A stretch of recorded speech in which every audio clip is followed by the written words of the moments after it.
भैया के दिल टूट गइल पता ना कैसे टूटल बा ईटा उटा से नहीं के ना तोड़ देले मार के जोड़वावे लेके नहीं के बचल अरे उच्चर वाला अब कोनो काम के नहीं के छोड़ दो ओकरा के हमनी देखाई ना दू देखी जब लइकवा के हां लड़किया से प्यार में धोखा मिलल बा हाय हाय हाय तो लइकवा कैसे कहता कैसे नीरज बाबा हां का कहता रुए धनिया अरे सुना सुना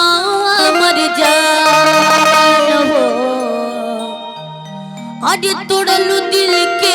अरमान हो अरे सुना सुना मर जान तोड़लू दिल के अरमान अरे पियावा मिलल पर से हमके अरे जनबू की ना हो ना सुना अरमान हम हुनकरा खातिर कहे हम भैया खातिर का कहब? तू तो कह देला कि हमार दिल टूट गइल बा ना लेकिन हम तोहरा खातिर कहत नहीं कहीं ना कहीं तोहरो में गलती होई कि दिल टूट के चल गइल बड़ी हम ये कहे कि सुना सुना हमर जान जान ना, हो रुकी ना 1 मिनट अरे माने कही हम लेकिन 1 मिनट रुक जाई उनकरा खातिर कह दिया कि सुना सुना हमर जान तोड़लू दिल के अरमान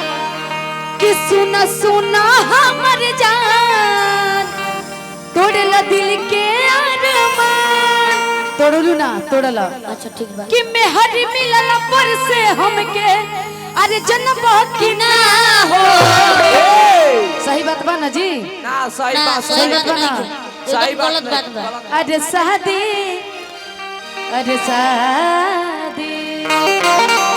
कि शादी बाद हमारा के अरे जन्म की ना कि पहले जैसे जान कही के अरे मानब जान ऐसन होला का कबो नानू नानू होला ना होला 100 में 100 में 99%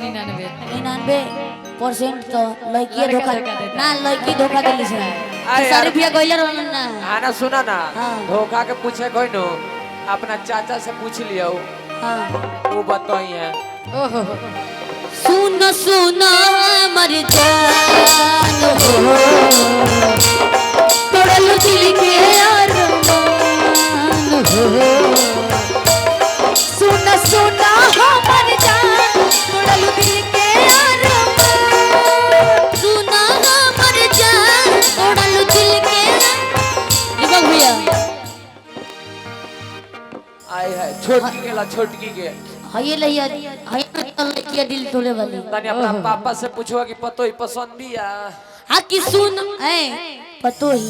तब कहे बोला तनी महाराज तहार मेहरा रहियो कृपया दूरी बनाए रखे मेरा भी खड़ा हो रहा है तोहरे दिल टूटल बा हमार थोड़ी ना टूटल बा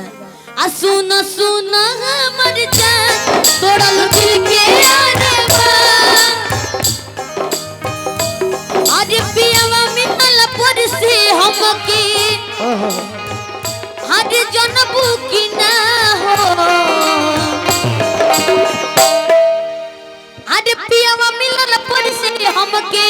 जनबू की ना हो अरे शादी बाद हमारा के चिन्हबू की ना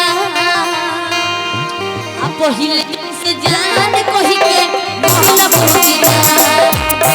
शादी बाद हमारा के चिन्हबू की ना पहिले से जान कहि के मनबू की ना भैया क्या बात है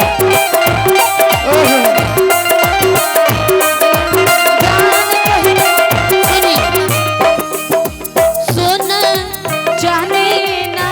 हार मांगतनी साजन हम तोहरा से प्यार मांगतनी नहीं चाहिए हमरा के रुपया जी छुट्टी लेके घरे आजा सैया जी ए सैया जी छुट्टी लेके घरे आजा सैया जी ए रही रही ऐसे ना हां चलते रही दीपक भैया तनी मुनी खराब होता देखत रहे इज्जत प्रतिष्ठा के बात बा हां गाना के भाव लगल बा कैसे केहू दुनिया में नहीं है तुम्हारा सिवा तुम्हारा सिवा प्यार में नहीं की गोरी हम बेवफा हम बेवफा चाहे बतिया तू मानो चाहे मत मानो प्यार में नहीं की गोरी हम बेवफा यही में कहे के भजन तनिका क्या करते थे साजना हमसे दूर रहेंगे क्या करते थे साजना हमसे दूर रहेंगे हम तो जुदाई में अकेले छुप छुप के रोया करते थे छुप छुप के रोया करते थे क्या बतलाएं जान जा हमसे दूर रहेंगे क्या बतलाएं जान जा तुमसे दूर रहेंगे हम तो जुदाई में अकेले तुझको ही मांगा करते थे तुझको ही मांगा करते थे शादी बाद हमारा से जन्म की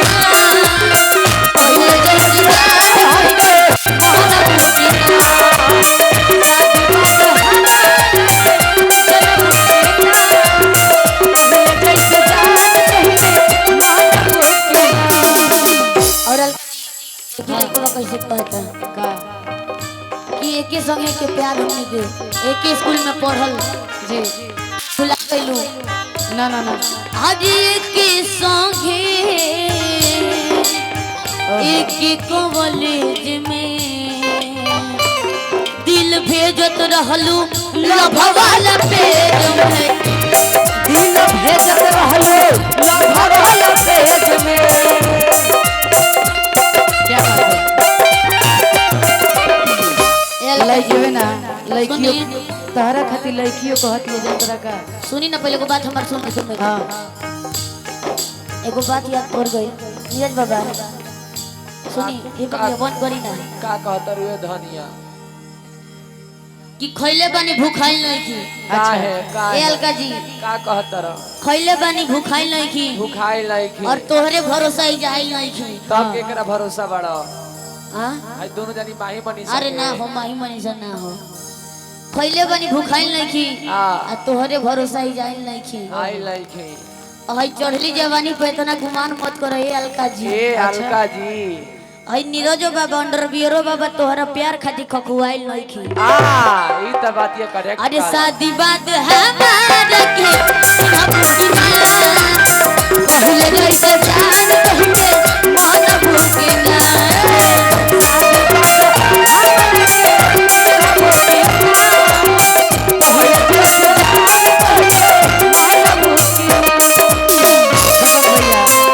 ना ना ना सुनी ना लड़की कहती है ना का कहती है ये तो कहते बड़ा तनी तनी चले के बा कहे के बा एक संगे एक कॉलेज में दिल भेजत रहला लव वाला पेज में दिल भेजत रहला लव वाला पेज में दिल भेजत रहलू लव वाला पेज में देखो भैया हर की अलगा रहलू नहीं कदी कैसे जियब तोहरा भी अलगा रहलू नहीं कदी कैसे जियब तोहरा भी जुदा होके हमरा से कतन बुकिना चला चला भैया चल चले के बाद अरे शादी सुनी ना का जे बड़ी बात याद कर गेला तनी मनी का बड़ा तरह बीचो में घबरा कर ला सुनी दीपक भैया चलते रही थोड़ा थोड़ा अलका जी कि हमने तो सोचा था कि हमारा प्यार बड़ी महान है आए हाय हाय हाय कि हमने तो सोचा था कि हमारा प्यार बड़ी महान है। अच्छा लेकिन इस बेवफा ने बता गया हमको कि इस दुनिया में और भी नौजवान हैं। और नौजवान है। सुना शादी बात हमारा के हम किया पहले जैसे जान वही के मन मुकिया। शादी बात हमारा के जन मुकिया पहले जैसे जान वही के मन मुकिया। सुनिए अरे लाल दुपट्टा उड़ गया हवा के झोंके से। लाल दुपट्टा उड़ गया हवा के झोंके से। मुझको लिया हवा झोंके से।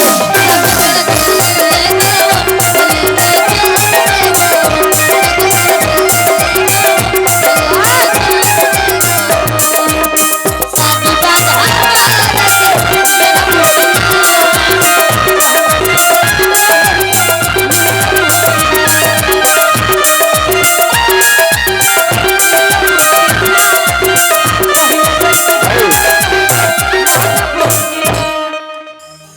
चलिए हाँ बहुत बहुत धन्यवाद। और मैं चाहूंगा दोनों